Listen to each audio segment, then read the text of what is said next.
It's a passion to keep the river clean. It's a beautiful place, and I'm a mile steward because I want to. If I didn't have the official title, I'd still be cleaning up no matter what. I think everybody has good intentions.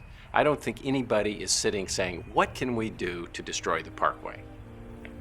People will have parkways and they're nice, but not like this one. Not like this one.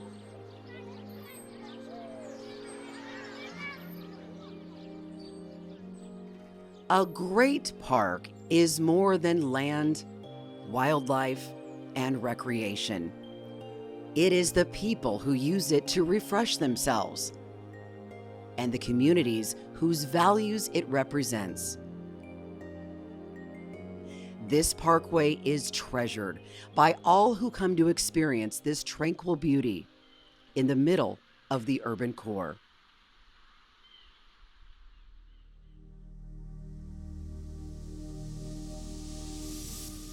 This 23-mile, 4,800-acre American River Parkway is owned by the County of Sacramento, and it's supported by the American River Parkway Foundation.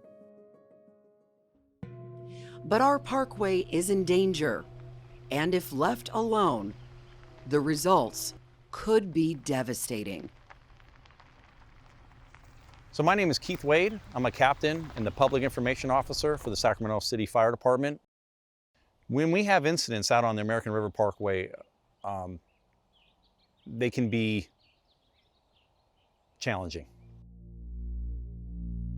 I'm standing right now on the American River bike trail, and just to control of another grass fire that broke out along the American River Parkway. This happening near Cal Expo, a familiar scene. We start with another grass fire burning in Sacramento County right now. Take a look.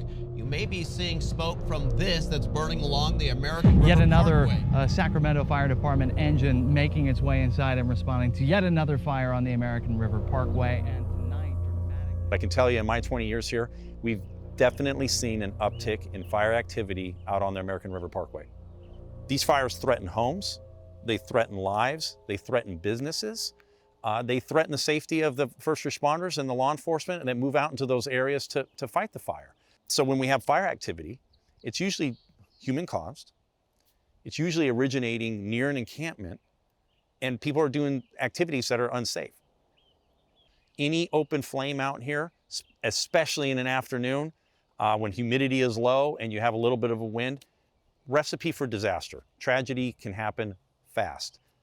When the fires occur, things don't just go back to normal the next year. It takes a lifetime in some cases to restore things. Within 2 weeks' time, 9% of the parkway burned. 9%. With 2.5 weeks, maybe. This is just last week. 2 weeks ago, 9% of the parkway burned. You're kidding me. In 2 weeks, in June, what could happen by September? From the date of this recording, 5 more fire incidents have occurred. Total acreage destroyed is now more than 11% of the parkway. This area's got to be ready and available for people to recreate. That's what it's here for. It's here to be enjoyed, to be experienced safely for everybody. It's everyone's parkway.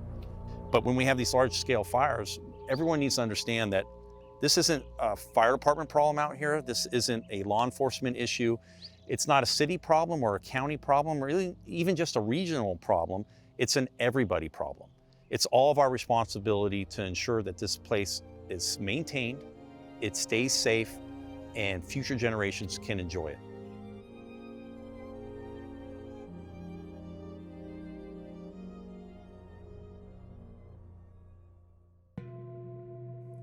Volunteers and stewards of this magnificent treasure are disheartened by the lack of progress their cleanup efforts make.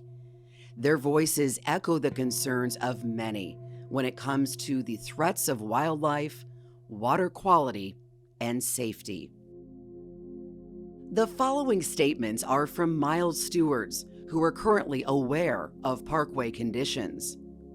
An admitted lover of the parkway since childhood, a successful real estate agent who's been a Miles steward with her husband for more than 10 years, a dedicated team leader from the CGI Corporation, and a successful businessman who's served on the board of directors of the Parkway Foundation and who's a member of the Point West Rotary.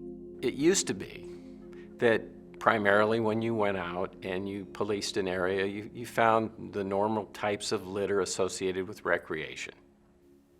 Almost 5 million people use the Parkway every year. That's about the same as Yosemite. I think actually a little bit more people use the American River Parkway than go to Yosemite. Can you imagine somebody throwing a bottle in the Merced River at Yosemite? Your normal citizen would jump on that person and go crazy, but for some reason, people don't have a problem when they do it at the American River. Nowadays, you're finding the remnants of encampments. We've got hoarders, tweakers, we've got people bringing things onto the Parkway into encampments that are really starting to destroy the aesthetics, I think the sanitation, and the safety of the Parkway. I don't like using the word homeless or the unsheltered because it doesn't really describe the issue that we have at the American River Parkway. We have nomadic citizens who like to camp there, and they are lovers of the rivers like you and I are. You'll never get those people into a shelter. They enjoy living at the river. You see evidence of it all the way up to Watt Avenue. It's had all kinds of impacts on people, not the least of which is a lot of people just don't want to go down there anymore. There's already areas you don't feel safe going. You certainly don't feel safe as a woman. And, I never run on the trails by myself, and then that's getting worse. We just run into sites that are just, basically, they are landfills. I mean, really. It is so overwhelming, the amount of garbage. You cannot believe it unless you are seeing it and picking it up. You can't believe it. What I've seen out there is that the unhoused community there will find a spot and they'll just dump it there. All the debris that are out there potentially end up in our river. I mean, it contaminates our drinking water, our river, our delta, and then the ocean. It is our drinking water, and it's impacting it. They've tested down there Discovery Park. It's E. coli. I mean, what's it going to take? They've been continuing to keep an eye on this. The Recent E. coli tests in show the high American levels of River, E. and it turns coli. out Data that shows it that is E. in the coli lower levels at parts some of the popular spots are above the state's level of what's acceptable. The Central Valley Water Board.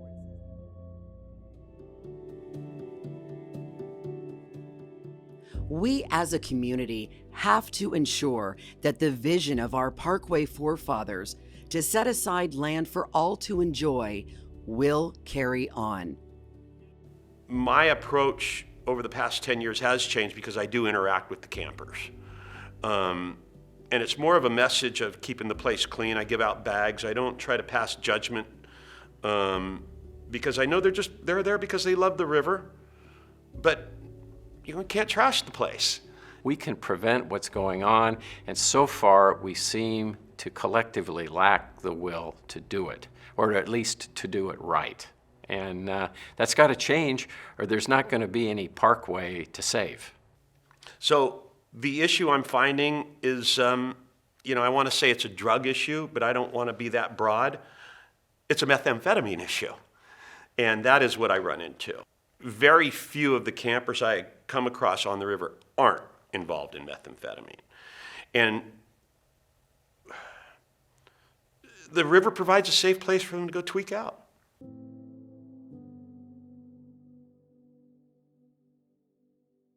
I know it's tough. I know the judicial requirements for encampments or removing encampments are not the easiest to comply with, but society has to accept them, and we've got to do something affirmative. Otherwise, we're just going to default to what's happening now, and it's going to get worse because it's been getting worse. And the bottom line is we won't have a Parkway that's worth much at all. We have to call it what it is. It is not a homeless problem, it's a mental health and drug problem. And I totally agree with that statement. From what I've seen, I'm just one person out there helping, but from what I've seen, and that's where I would start. Help for those people and and hopefully things will start to improve. It's not a political issue. It has nothing to do with money. It has to do with a culture shift. And we have this jewel that citizens aren't using to the full potential. And I see that as the biggest challenge, is getting people out to the river and removing the negative stereotypes associated with it. We have to start realizing that we are the voice of the Parkway. You know, we need to speak out and make sure that on the issue of illegal camping, to the extent it is destroying the Parkway, that it not be allowed to continue. We cannot let it to continue to be destroyed, because it's being destroyed right now, today. You can have this place to come to, but there's also a lot of people working hard to keep it clean so people can come to it and not come to a polluted place. We're so fortunate that that group of people had the foresight to save that property and save that land for all of us. I am so thankful to those people. It was Aldrich and William Pond and some others who did that. You know, it wasn't that long ago, and they had the foresight to do that. And we are going to let it become one giant garbage dump, because that's what, and it's going to be a burned garbage dump. That's what's going to happen. We need to do better. We absolutely have to, or we won't have a Parkway to save. We've got to do what it takes to have it, to make it stop, or we're going to lose it. They'll be gone.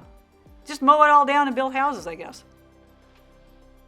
There is a pride of ownership that's missing, and what a lot of the areas around the river, and I'm going to talk, you know, River Park, Glenbrook, Rosemont, Rancho Cordova, Carmichael, Fair Oaks, all of those citizens that live next to the river should be at the river on a regular basis and enjoying it. If more people go to the river and enjoy it, that sends a bigger message. And the people that are trashing it become outnumbered at that point.